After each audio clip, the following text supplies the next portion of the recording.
welcome to the Two Robbies Podcast, your destination for in-depth discussion and analysis of the Premier League. I'm Robbie Mustoe, he's Robbie Earle, and here are today's topics. It's a bad cap to the week for Arne Slot and Liverpool as they suffer a 3-0 defeat to a Manchester City side propelled by a superb performance from Jeremy Doku. Arsenal's undefeated run ends at the Stadium of Light as Sunderland's late stunner puts a bump in the road of Mikel Arteta's title chance. And it's honours even after a wild finish between Spurs and Manchester United, which saw both sides walk away with some regrets in a 2-2 draw. That's what we've got coming up in today's episode. Okay, my friend, we have to start this week at the Etihad, the big game of the weekend. Manchester City hosting champions Liverpool in a game where two big teams chasing down Arsenal at the top end of the table. I think there was a lot of anticipation as to how this one would go, who'd get control, or Manchester City too reliant on Haaland, or Liverpool playing their way back into form after that, impressive win against Real Madrid, the Champions League, and the win against Villa. I'd have to say, Rob, in conclusion, it was very one-sided. I thought Manchester City went about their business. They had the game face on. I thought they looked like they meant business. And I thought they blew Liverpool away in football, in energy, and in work rate. Yeah, you've said most of the important things there, Rob, and I think, wow, like it was such a strong performance from Man City. I thought the atmosphere in the stadium, which we've criticised before a little bit. Sometimes the Etihad, it's not bouncing week after week. Brilliant atmosphere. I think City are playing now, Rob, with a hunger, with a quality, which is the main thing. I guess both of those are important, but the quality of the football, Rob, I think was outstanding. And Liverpool, maybe had a little early press early on, but realised that, and Arne Slot said it afterwards, that Man City's use of the ball, their ball possession was so good. That's what made the game hard for Liverpool in the match. So we all know that Pep's teams, when they're at their best, we've talked about it many times, Rob, is when they're moving that ball accurately and they're not making mistakes. They're not getting turned over, to expose the back line. Their football was superb. I thought you said it on the show, Rob, in terms of their setup. They're different now. They're not rolling a fullback into midfield. They're not doing that. Right now, the Pep kind of plan is fullbacks wide on both sides, two centre-backs, and then everybody floods into the middle. Literally everybody. Nico Gonzalez is the holder, the number 6. But you got Bernardo Silva that's apparently next to him in midfield. But it's him, it's Foden, it's Doku, all rolling into midfield to make it a nightmare. When they're moving the ball quickly and there's that many players, and Cherky's coming in there as well, it's the other player to add into that mix. I mean, that's difficult to stop, and Liverpool couldn't stop it. Just to that point, Rob, let me just pull you up on it, because I think it's a really important point. As I was watching the game scene, it's not the same formula with De Bruyne and Gundogan, and it's a little different than that, isn't it? It's not quite the same setup that was. It feels like this is a little bit different. Yeah, I think so, Rob, because that was very much a 4-3-3. This is not. Yeah, this is not. Exactly. That was very much a 4-3-3. So is this him making the use of what he's got, and also maybe going through a transition? Is there a stage where this group of players might get to that? The next iteration that we saw Man City play in a different way, or has the game moved on in some respects? Well, it might be that it's moved on a little bit. It might be that teams now have figured out 4-3-3 pretty nicely, and they know what Pep's kind of old stuff was. Like the old stuff for Pep was 4-3-3 and two out-and-out wingers. And he's still done it, and he probably will do it. But when you've got Cherky in the team, Rob, and you've got Doku, I mean, Doku is a winger, but he played in. He played in a little bit. Sometimes he's wider, but he's mostly in. That's different to have Doku, who, by the way, I'm sure he'll get a lot of mentions in this little section, but my goodness, what a performance from Jeremy Doku in the game. So his positioning, Cherky's kind of quality on the ball. You've got Foden playing well, Cherky playing well, Bernardo Silva that always plays well in terms of possession, moving the ball around. And when that's going, it's a nightmare. Can you imagine trying to stop all those players who are good on the ball and the big man up front waiting for through balls, waiting for anything to come through? So that was quite a strong statement. I know that you talked about the statement after in the show, Rob, about that from City. We can say things like they're back, 1,000th game for Pep. He's found another iteration of this club and this team and different ways of playing. And the most important thing, Rob, is that the players there now are playing at a level that you would expect. Foden, Shirky, even Nico Gonzalez, the fullback. O'Reilly was great. And how about Nunes, right fullback, Rob? Yeah. There's Nunes, the kid they got from, he looked awkward as a right back. Pep talked him up as being a good right back, and he looked at today, mate. He played really well. It's interesting you say that, Rob, because I was reading, there was a line after the midweek game when Phil Foden was excellent, got a couple of goals and against Dortmund. And he was talking about, I think we're getting back to some of the best Phil Foden. He said he looked like mentally and physically he's in a good place. And he said a really interesting thing, Rob. He said, I'd like to feel that Foden's back. And then at the end of when he was speaking, he said, and I'm back. And I thought it was a really telling thing that, maybe it's took him 10 games to get his head around. Maybe, the transition and not having the De Bruynes and all that, he's had to work it. It's almost about like something's regenerated in him, Rob. And I think we saw that in the way he performed today, and he was at it again. He was on the touchline. Maybe that hunger that we talked about, that we kept saying, is the fire gone out a little bit? I think today showed us it not. And today, closing the gap on Arsenal, he chucked one out where he said, I think Arsenal could win the title, but, will they have the nerve to stay in the game? Just starting to have a little poke. Yeah, and it's... what you can see now, Rob, as well. And I always with Man City, and it's not a popular opinion or people talk about it much, but they've got no injuries now. I think, or maybe one. I think Mateo Kovacic, Rob. They got, and I always, and injuries are sometimes blamed by people. Sometimes it's like, well, you shouldn't worry about injuries. Everybody has injuries. The facts are, if you have too many of your best players injured for a long period of time in this league, it does make a difference to how you do in the league standings at the end of the season. And Pep's team is pretty much injury free.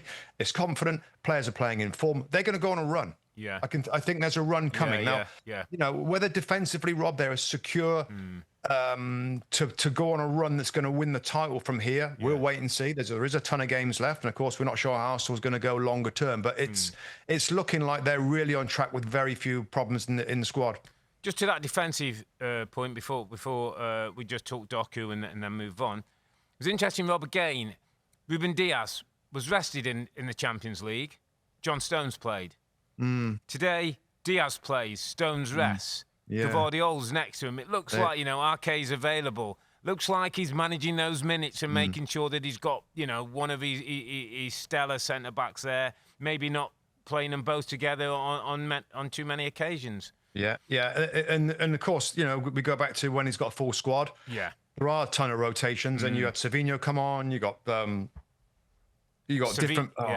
Yeah, Savinho came on, didn't he? Oscar Bob, I'm thinking of as well as another forward. You got Marmoush come on to the game, Rob.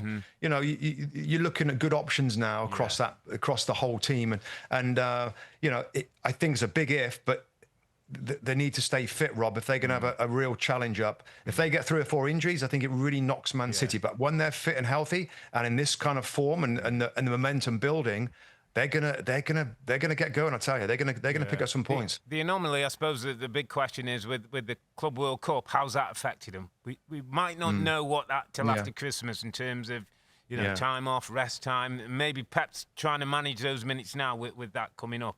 I think we've just got to spend a minute on Jeremy Doku, mate, because he's somebody I think who I'll talk personally rather than talking for you. That at times frustrates. We know he's got ability. Sometimes the end product's not quite great. It's a bit rushed. You just like a little bit more patience and quality. I thought today, Rob, every time he got the ball, he was incredibly positive and he made something happen. Yeah. And that's not easy to do, is it?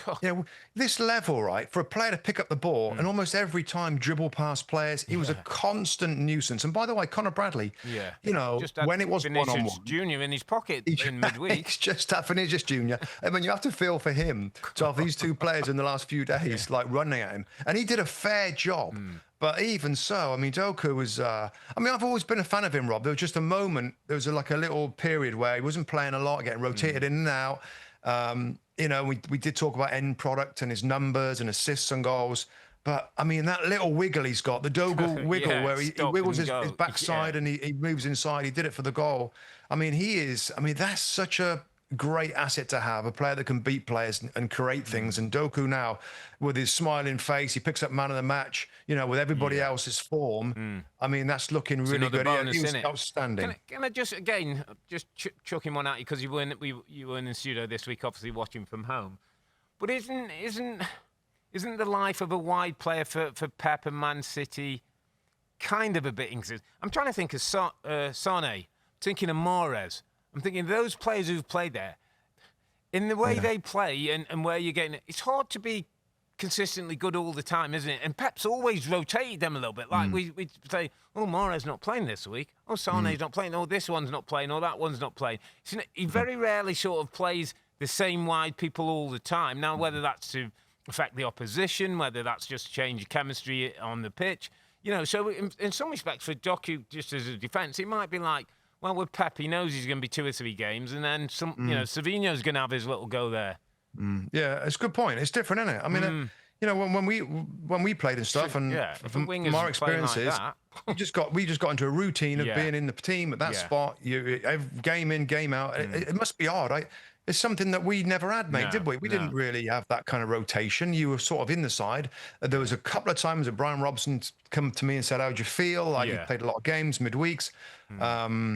But other than that, you're either in it or you get dropped. But it's different now. And I think still people are still getting their heads around that. People do get rested, rotated, and it's not about dropping players a lot of the time. But no, he was excellent today, and whoever plays, they've got good options. And I think Rob, when a team starts winning, everybody seems to start playing better. Do you know what I mean? All looks better, doesn't it? It all looks better. Nico Gonzalez always looks a player now, and who might have been before. Yeah. Can I just say one thing, Rob, before we move on to Liverpool? Yeah. And I don't know whether I'm being Mr. Negative here, but wouldn't it be typical in our sport and in our league? International breaks upcoming. These 115 charges. Our understanding is it's getting really close to something getting announced. Wouldn't it be blimmin' typical that Man City and the club and the fan, everybody feels great, starting to feel great, and we're going to get something dumped on our plate in the next couple of weeks that's going to, because it feels the longer this goes on, something's pretty serious going to happen at the end of it. Yeah, I know what you mean. And am I just being a negative Nelly there, mate? I think you feel like the international break will be a time when it could be announced, announced, and then obviously the repercussions are going to be huge. The media's going to be over it, and then changes everything. We'll changes everything for the club if something comes out. That's something we're going to have to wait and see, mate. And no doubt we'll have a special podcast on Manchester City and whatever happens on the 15 charges. So let City enjoy the break for as long as the break goes on. A team who won't enjoy the break so much is Liverpool. Rob, I thought it was quite. The ball's just dropped off. That's. I don't know, tackling somebody's tackle. The ball's just dropped off behind me.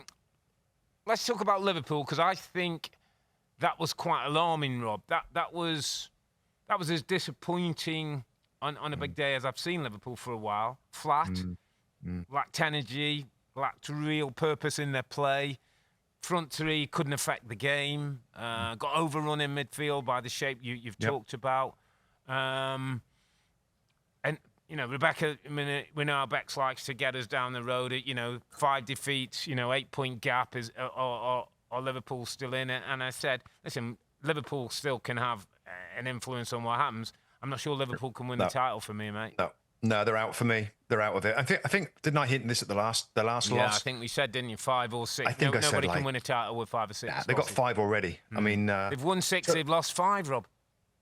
God, blimey, yeah. Plus 1 goal difference is it? They're sat, kind of 8th place in the league table right now. I think the alarming thing, back to your comment there, Rob, was I don't know, between these two, you expect a little bit more energy, a bit more fight.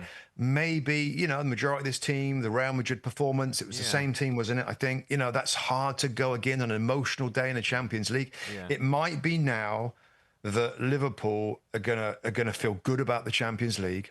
And they're gonna be excited and bring the energy to that, and a little less so in the Premier League, because this wasn't the same kind of energy that you'd feel as a club that feels like it's got to win every game to win a title. Yeah. It didn't. It struggled with lots of things. I thought the back line struggled with Man City's forwards throughout the game. Wherever you looked along that line, Ibrahima Konate had a bit of a nightmare. Struggled. Was trying to be a little bit too cute at certain times. I thought they struggled with all of Man City in midfield. And it was. Yeah. I mean, it was. I think I expected a little more. I'm not surprised at how this game went. I would have had Man City as favourites to win it. I did, but I thought they'd be a little bit tighter and Liverpool would give Man City more headaches, more problems, ask more questions defensively, have a few more attempts at goal. It was the one-sided nature of the game. I sat there watching, I'm like, this is going to be comfortable for Man City, and it ended up being very comfy. Let me point you to an important moment in the game. Virgil van Dijk has a header from a corner, Rob, that goes in. Andy Robertson was in offside position. The goal was ruled out on the field. The linesman flag went up, was ruled out. We went to VAR, and they followed the same line and said that he was offside. The line was, Rob, that he was affecting, in some respects, affecting the goalkeeper's ability to play the ball. Now, we were told you have to be in the direct line of the goalkeeper for that to be. Well, there are two parts, Rob. The one part is if the guy's offside and he's literally he can't, the goalie can't see the ball. Line of sight, yeah. That's one part of it, and he wasn't. The second part is if he affects his ability to play the ball. Well, in fact, it didn't. The wording actually said, Rob, it was more to do with being directly in front of the goalkeeper. Of the player, which is a slight sort of spin on whether he affects the ball, and I know what you're saying, because my initial thought was Andy Robertson's right there. The goalkeeper can't dive sort of forward towards it. He's affected by it, but the more replays we saw when we saw it in terms of the law, the goal should have stood. Yeah, I think so. I think it's quite tight because, and I agree with you, right? So I feel the same way. But I am quite tight on, could the goalkeeper, if Robertson wasn't there, would he have dived forward at the ball? And he might have felt he would have bumped into the player. Moved his feet a little bit, just a yard which affects his ability, which affects his ability to play the ball. If he can't dive where he wants to dive. Now, whether because he was there, he dived. Now, again, I'm saying all this. I'm only being devil's advocate because I think if I examined it, I think probably he's far enough forward in a way that he probably didn't Isn't that the job of VAR then, Rob? That's the point I'm making. Shouldn't VAR have come to that conclusion? Well, they suggest that they did, didn't they? They were either the line of sight because they said no, he's affecting his ability to play the ball. It's offside, and it was cancelled. But I don't think watching it from behind. No, I agree that Donovan was in any way unable to get where he wanted to get because of Andy Robertson. I think so. Yeah. So I agree. So I agree that it's a mistake by the officials. Yeah. But I think it's a tight one. I was the same. And it's subjective. To be fair, Tim was very good on it. And I was sitting next to him and I said, no, look how close he is in there. And Tim said, no, as a goalkeeper, I can see the ball. I can dive where I want to get to. Could he dive forward, though? That's what... Well, but he said there looked enough distance between them. Yeah, I know. But I think it was hard done, and it's interesting because would it have changed the game? I don't actually think so, Rob, based on what we saw today. And, obviously, City went on to get a couple of other goals. But that will be something that Arne Slot, that will be, that they may look at. But apart from that, as you say, Rob, there was lots of people who didn't turn up in a big game, which is a little worrying.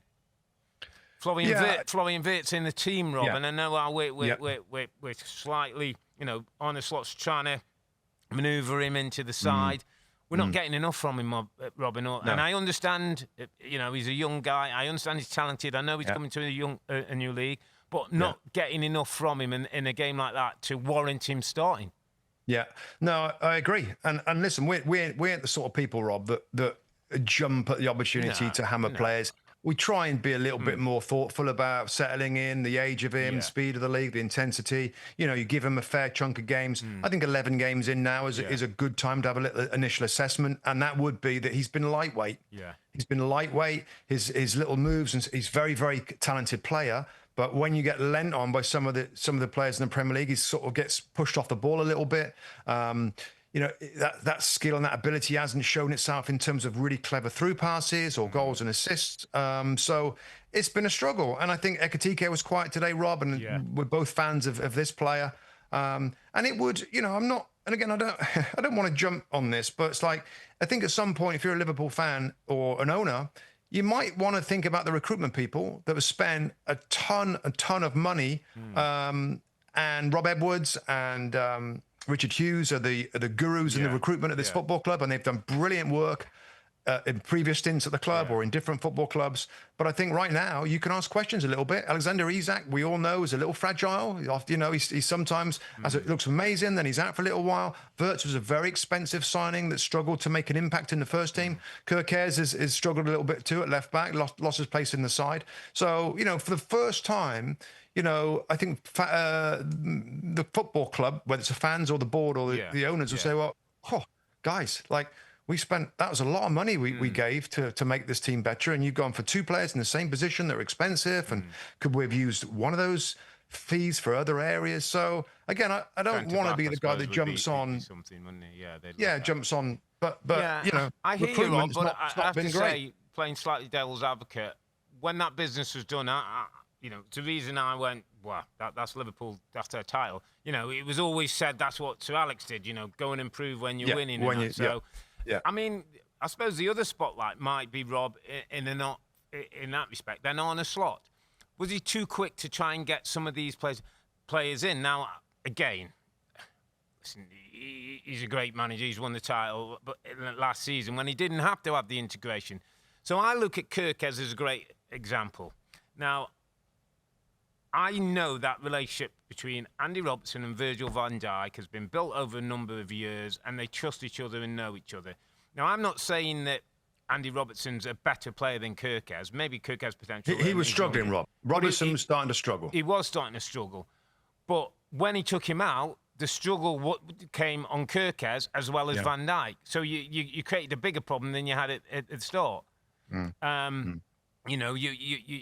You've got Ekitike, he starts scoring goals, and then you still continue to bring in Alexander Isak. The big thing with Isak, then he comes into the team, he's not scoring goals, so do you keep playing him?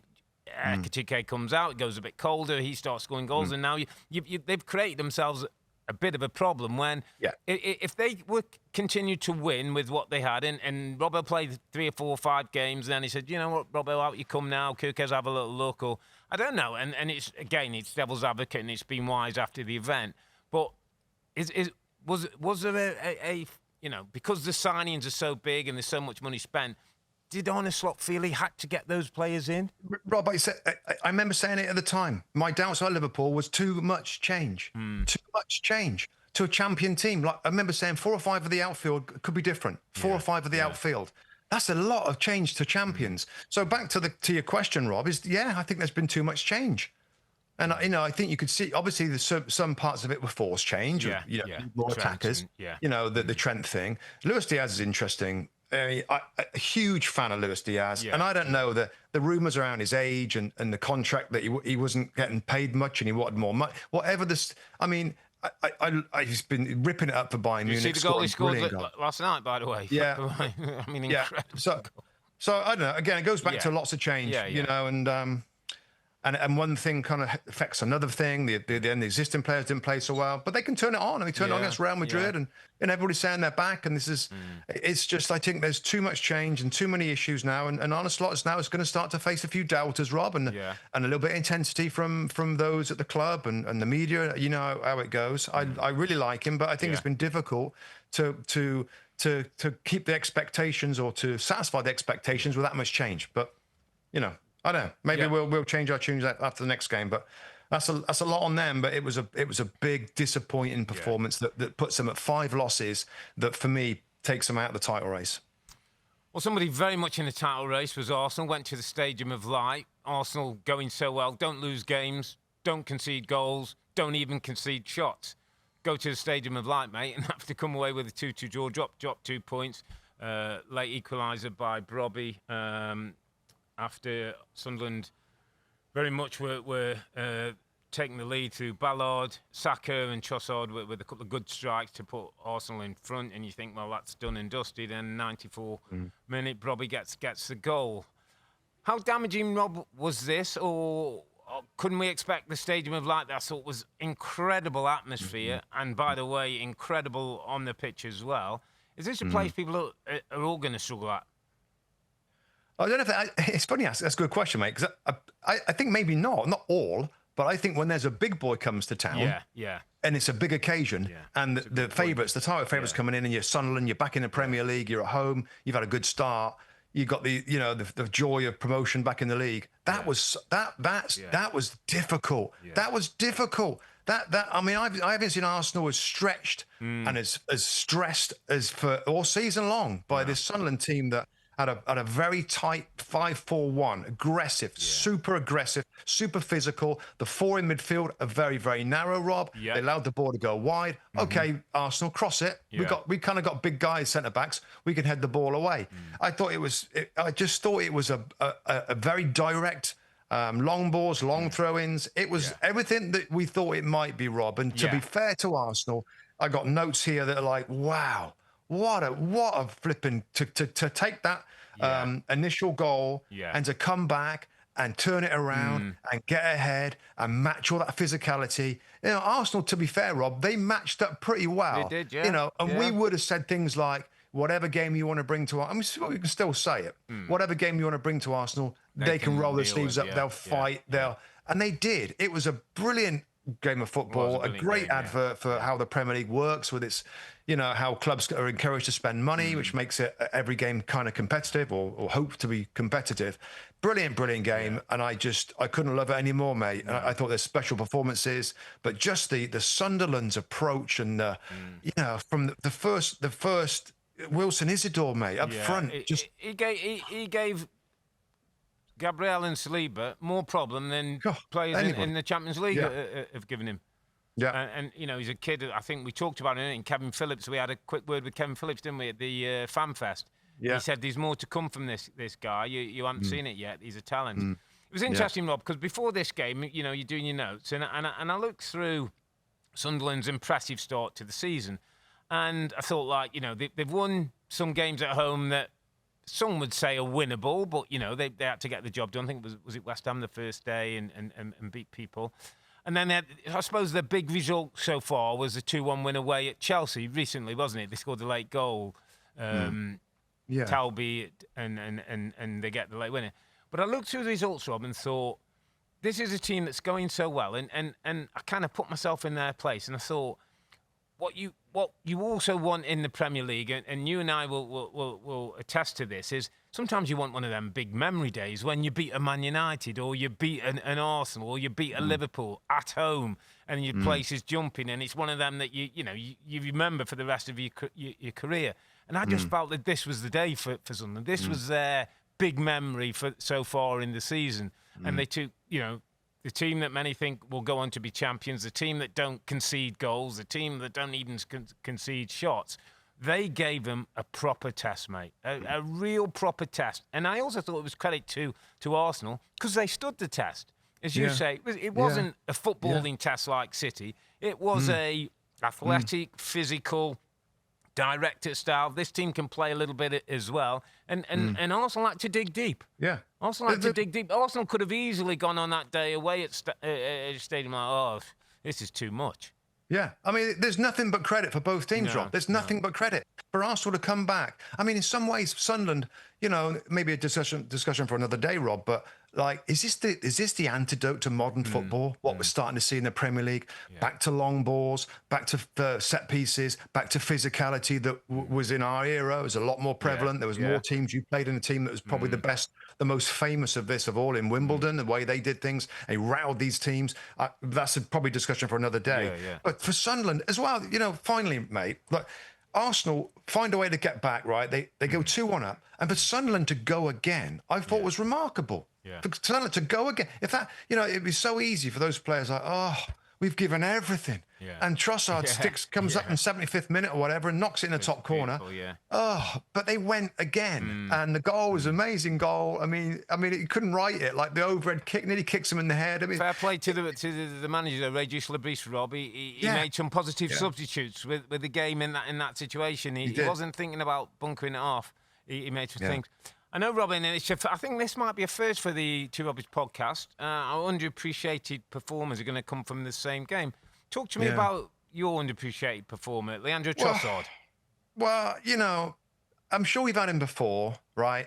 And he's just a little favourite of mine, Rob. And why I give him underappreciated performer is that he's always there for Arsenal. He's always there. He's always available for his manager. He's always wanting the ball, right? Always busy, wants the ball. He's always looking to be creative. If you watch everything that Trossard does, everything he does, he tries to play something forward. He always looks forward first. And to step up, and also we're understanding that he's taken on a more leadership role in this team. He's giving team talks, and I know that they've got Madueke and Bercha Eze that didn't really affect it. It wasn't really an Eze game for me, and I'm still. There's going to be games. He's going to be amazing, but it wasn't one of these. But he is such a reliable, consistent performer.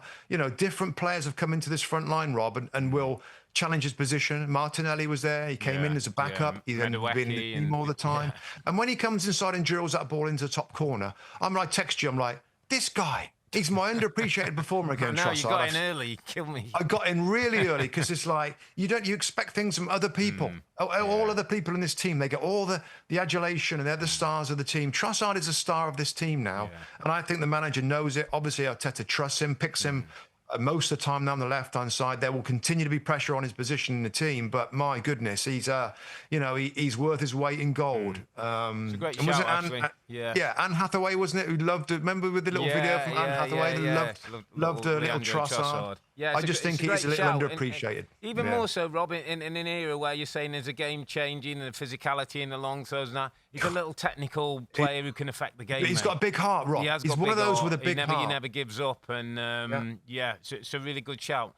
So, for the first time, I think, in Two Robbies history, my underappreciated is coming from the other side, and it's a guy named Dan Ballard, my friend, who's a 26-year-old centre-back who knows his way around a penalty box at both ends. Both ends, yeah. Looks like he knows his way around a gymnasium. He's got guns to burn, as he shows you when he scores his goal. What I like about this young man is that 8 years of age, he was at Arsenal's academy. So there is thought that maybe him and Saka were at the football club in a similar time. Yeah. He didn't quite make it. And that happens a lot, Rob, at big clubs. I think, our listeners and viewers have to understand that, you sign as a schoolboy and maybe sometimes apprentice or whatever they call it now. But there's many players who don't make it at big clubs. And then it's like a big call. What's next? Where'd you go to? How do you handle it? Well, he went off on loan to Blackpool and then Millwall. And eventually has ended up at Sunderland, Rob. And he's now a Northern Ireland international.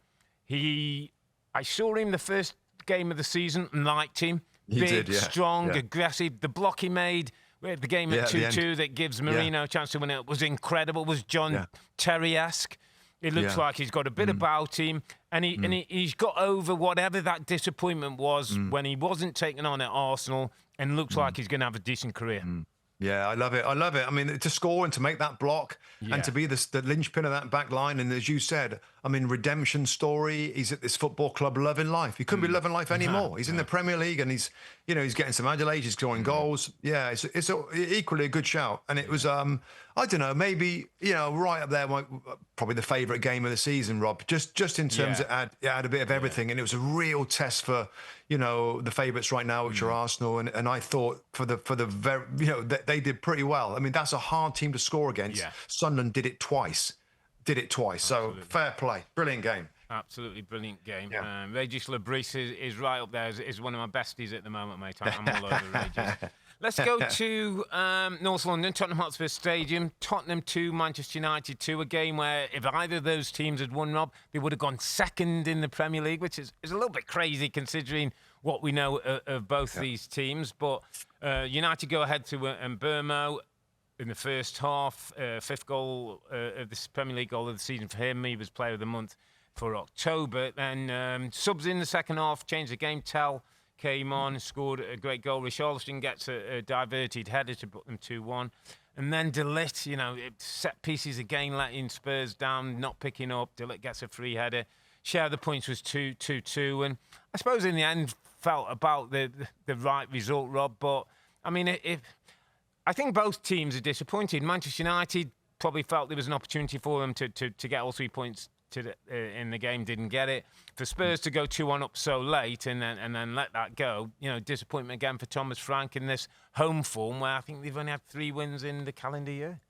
Yeah, I mean, I do feel a little bit more for Spurs right now, Rob. There's 10 injuries. Yeah. There's 10 injuries. And most of their most creative players, their main striker, and Solanke's out right now. Maddison, and again, I think people don't consider this stuff enough. You see the lineup, you go through the lineup. Oh, I know him. That's a pretty good team, But you forget about what they don't have there. So, I do feel for the manager a little bit. I'm not particularly buzzing watching Tottenham at the moment, Rob. The way that they're playing, it's a little bit. But again, for me, I just do that. Like, listen, we all know that every club gets injuries, right? And there's one or two, there's little changes, and that's fine. And you've got to keep your main level. But when you've got 10 players out, if you look at a league table of injuries right now, Spurs are way out. They're way out there with the 10 injuries. So that I just thought I'd mention that.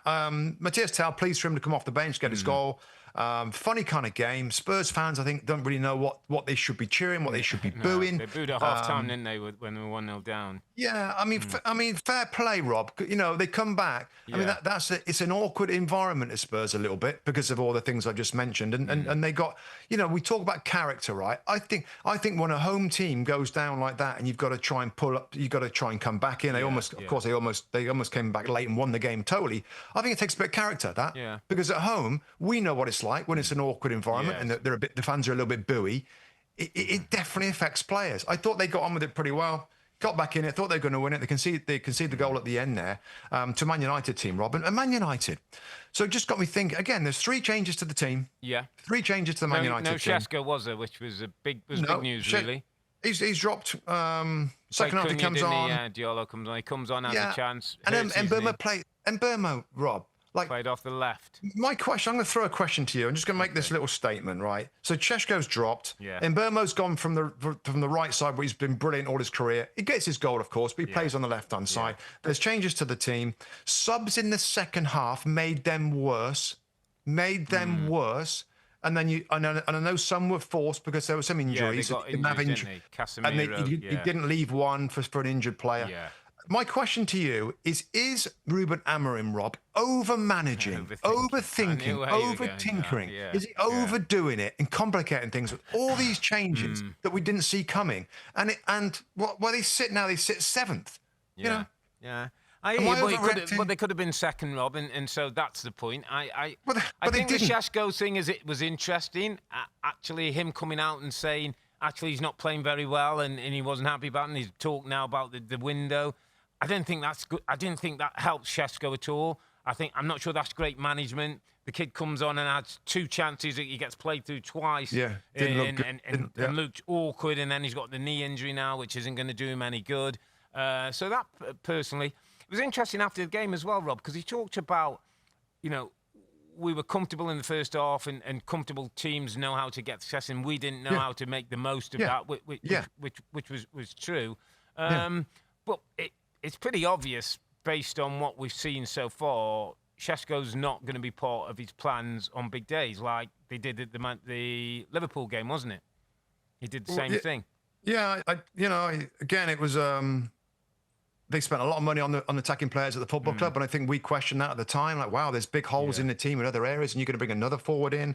I think you made a point after the game, Rob, and I agreed when you said that at Man United, when they're winning the game, we just talked about Spurs, the environment. They're there for the taking. They were there for the taking. Go and be dominant.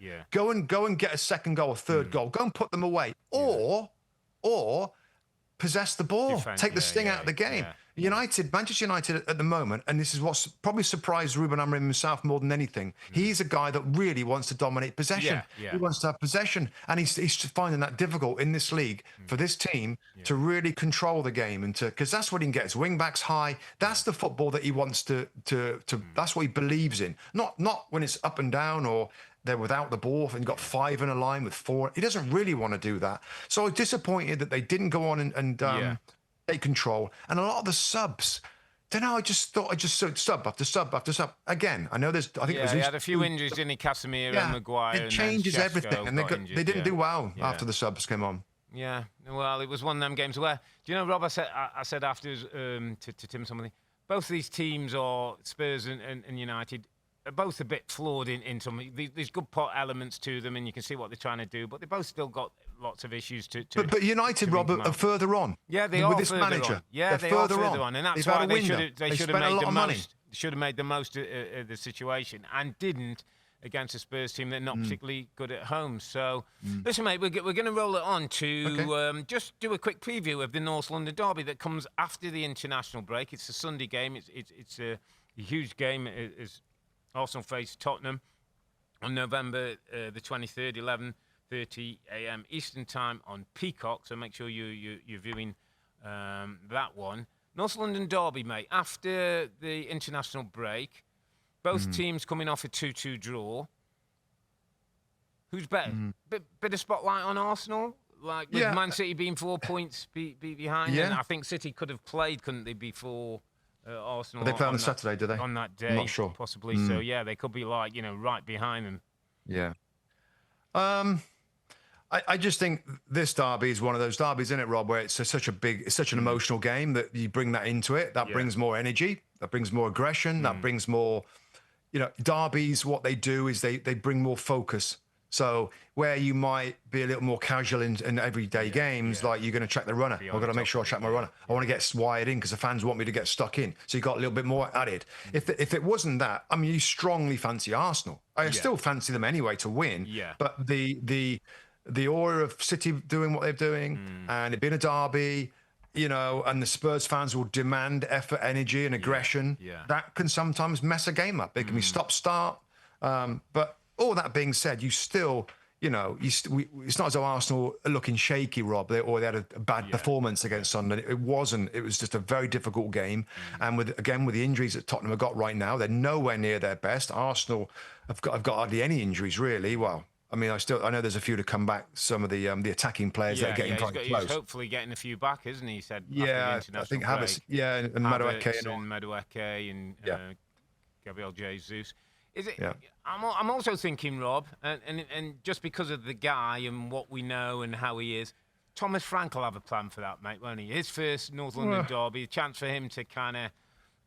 Cement himself a little bit closer to the Tottenham fans. If he could go to the Emirates and get one over Arsenal, that's big for him. It would be, but that's a big ask. That's hard to do. They've got to, obviously the set piece thing is really, really important. They've got to try their very best to be strong and take that advantage away from Arsenal. And, I guess in Richarlison, he's a streaky player. He got his real clever little flicked header that he scores in the game against United. And he's a sort of player that could go on a streak. He likes to run in behind. I think you have to assume that Arsenal are going to control possession big time. That means that the centre-backs will be involved in the build-up play and they'll be really, really high, which will leave a lot of space in behind. Richarlison might use that. So I think the subs came on for Mattel, come on, did well. Odegaard come on and did well for Tottenham. So there is a little bit of pace there. But really, I still worry about Pedro Porro at right defender. He got caught out, didn't defend very well. I don't think he's a brilliant defender at the back post when crosses come in. And Arsenal put crosses in from both sides. So I still quite, of course, I'm going to go with Arsenal to win the game. But it could be, and it probably will be, a scrappy, tight encounter. Yeah, absolutely. And Kudus hopefully will be back for Tottenham as well. He's probably need him. Dangerous player so far this season. So Arsenal, Tottenham, don't remember, Sunday, November 23rd, 11:30 Eastern Time on Peacock. Okay, mate, we just rushed to get through some other results. Chelsea 3, Wolves 0. Chelsea was another team, a bit like Tottenham, got booed off at half-time, was 0-0, and then got the goals. Gusto gets his first goal for Chelsea. João Pedro gets a goal after Esteval does well, and Neto from a Garnacho cross. 3-0, pretty comfortable in the end against the Wolves teams that's managerless. We're hearing Rob Edwards is due there any time soon. I also thought, Rob, and I know you're saying with Thomas Frank, I kind of felt I had to sort of back up Enzo Maresca a little bit in terms of what he's doing and how he's doing it, Rob. With a young group of players that got the job done, that was, finding it difficult to break down a team that was basically sat in a low block, not particularly looking to attack at all, the odd counter-attack. That we've seen teams like City and Liverpool struggling. Sometimes it takes 50, 60 minutes to open them up. I just feel at times Enzo Maresca is one of those coaches who people dislike for some reason. Yeah, and I'm not one of those people at all. I know what you mean. I think the Chelsea fans are still not totally convinced. Not a huge background in terms of his coaching. Yeah. I mean, obviously this football club has gone with a young kind of progressive. Let's find the greatness before it costs a fortune. Yeah. I'm still very, very excited about Chelsea and this young team. I know that Garnacho can be a bit difficult off the field. He had problems at Manchester United. He's a threat. He had a really good game. Well. Esteval comes into the game, Rob, immediately creates a goal. Yeah. You João Pedro, you chuck in there. You still haven't got the £100 million rated. I think the manager said that Cole Palmer's worth £100 million. Yeah. Palmer's not playing. Esteval's to come back into the side. Whether it's Garnacho, whether it's Pedro Neto, whether it's João Pedro. Enzo Fernandez had one of his best games in midfield. You got Moises Caicedo, who's the best defensive holding player, along with Rodri in the league. So, there's a lot of things to be excited about. Now, I know there's a big headline about, is it 92 changes or something of the team? So I get that.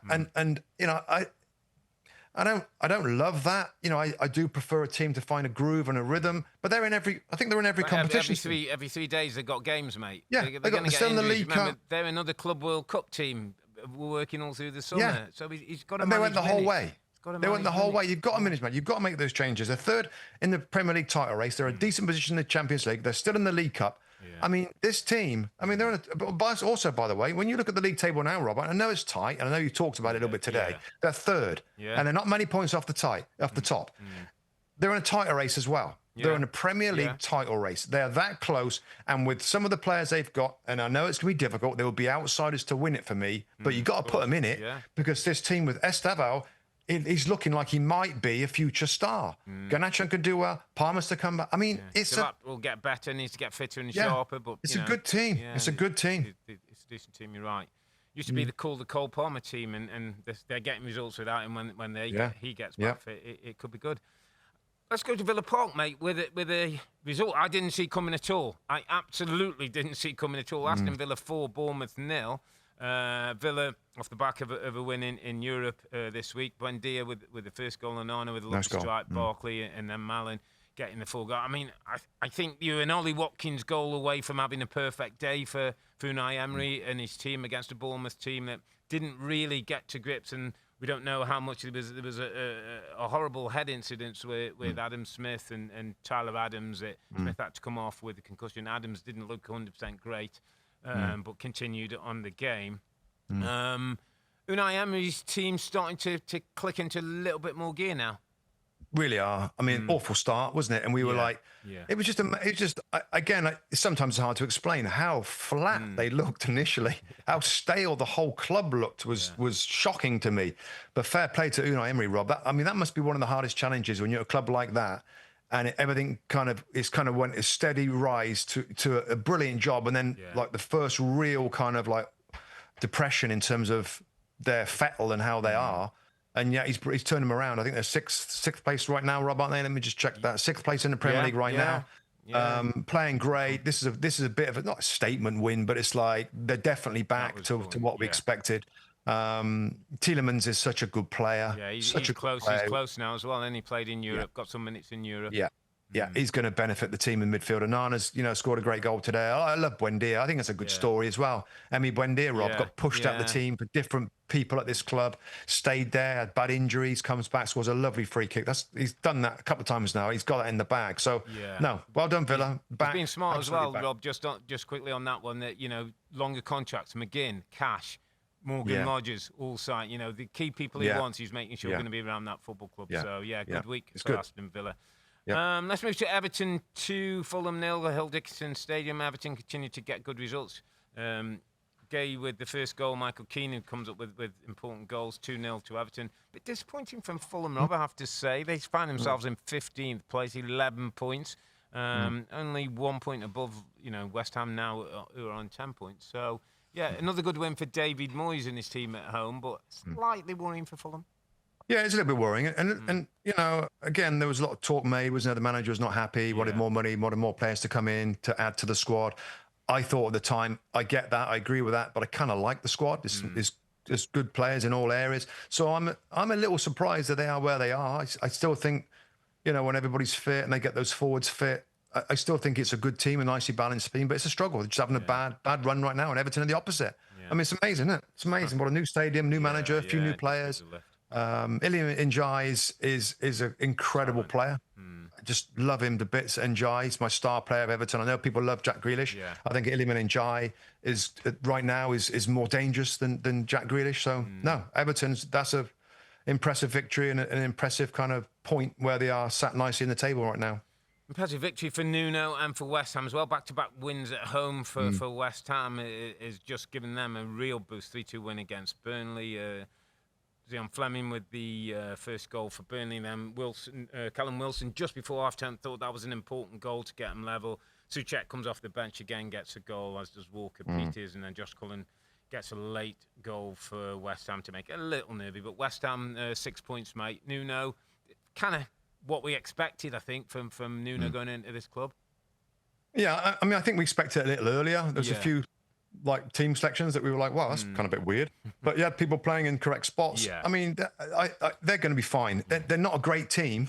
They're a little bit loose, but they got talent, Rob. They got a lot of good attacking players. Yeah. And Paquetá still does his thing. I know it's seem to talk about him every week, but he does this creative quality that he still has. Thomas Souček is again, if we had a list of all time underappreciated, Thomas Souček's on that list. He's just a guy that pops up in the box and scores goals. He does a good job. Yeah, but important. I mean, you see the celebrations. Mark Robson and the manager Nuno Espirito Santo afterwards, all jumping around. This club, Nuno's got a habit of connecting with supporters at the clubs that he's at, and I think he's kind of doing it again. I mean, at Burnley at home feels like kind of you really need to win that game. Yeah, he's done that, and they conceded the late goal, didn't they? But I think and drag Burnley into it now, mate. They're both on 10 points only. They're gonna be right in it. They really are. Yeah. Brentford 3, Newcastle 1. Great result for Keith Andrews. Igor Thiago again coming up with a couple of goals, one penalty. Kevin Schade with the first after Harvey Barnes had put Newcastle ahead. Great win for Brentford, Rob. A little worrying for Newcastle. Away form's been really poor. I think it's no wins in 9 now away from home. It's very unlike an Eddie Howe team. Yeah, really, really worrying actually. I know the Champions League is a not a distraction, but it's a super exciting thing to be in. And we've seen this before from Newcastle where they struggle to. You think about Newcastle, Rob, and there aren't many changes, is there, that they make? No, Eddie Howe. Huge. I mean, they did get some more players, and it feels like they've got more options. But when you watch Newcastle, it's kind of the same team plays. And I think it's just hard. And I think they found it hard before. I think they found it hard here. Brentford can be a very difficult place to go. And when you see Newcastle in the league table, it's not great. It's not great. But Eddie Howe's got a ton of credit. Yeah, absolutely. He's won a trophy with them. So and the Champions League is exciting. But that's bad result for them, no question. Sean Dyche's Nottingham Forest seem to be going in the right direction. Forest 3, Leeds 1. Leeds go ahead to Mecha, but Sangare equalised. Gibbs White with a header in. Lee Anderson with a penalty kick. Kind of went as expected. I fancied Forest at home, and I fancied Leeds, a bit like Burnley, Rob, to be in a struggle for most of the season. Yeah, again, I watched a bit of this game, Rob. Yeah. Forest. It doesn't look a lot different to what you might have seen for us before. They've just got some good players. They've got some good forwards. Morgan Gibbs-White looks buzzing again. He plays in the number 10. Yeah. They've got enough attacking quality to get themselves out of trouble. Yeah. Leeds United, on the other hand, that's where they struggle a little bit with the attacking quality. And we've just talked about Burnley, Leeds, and this is sadly a repeatable. We've seen this lots of times before. Yeah. Promoted teams often have a little boost at the beginning, Rob. You start getting into October, November, December. Yeah, you're on the verge of a long winter, and the teams start to slip towards the bottom of the table. And sadly for these two, Burnley and Leeds, that's where the way they're heading. So all on for those managers to find a way to grind a little bit, mate, and pick up some draws or pick up some clean sheets to get the points coming in, because this is the time when you fight, you know, and then the whole shoulders go down at the players and the fans. Oh gosh, here we go again, a relegation fight. But I think, sadly, for both Burnley and Leeds, it's just going to be that way, Rob. They're going to be in that the bottom 5 in that area all season long, and way out of it. Yeah, they've got to try and scrap the way out. There's a bit of talk on social media as well. Not great for Daniel Farke, that, you know, the Farke out with starting, and, you know, somebody wants else. But, you know, listen, he deserves to be given as long as he can to turn things around for Leeds. The final game at Crystal Palace 0, Brighton 0. And then what did he call M62 Derby down in that part of the world? M23 Derby, innit? M23 Derby.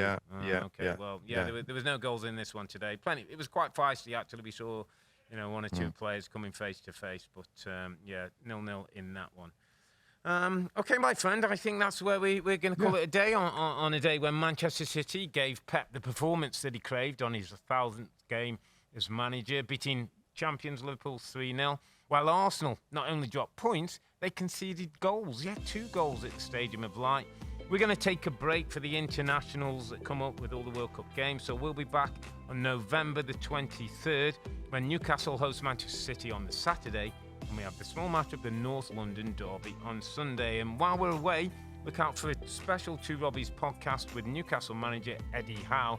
That was fascinating to hear from Eddie talking about Champions League and playing in the Premier League.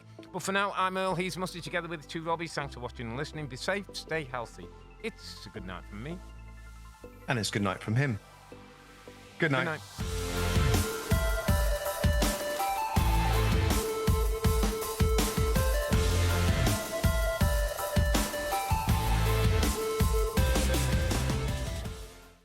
Hi there, I'm Rebecca Lowe, studio host of NBC's coverage of the Premier League. Don't forget to hit subscribe to watch more videos all season long, and for even more Premier League content, from original series to live matches, head over to Peacock.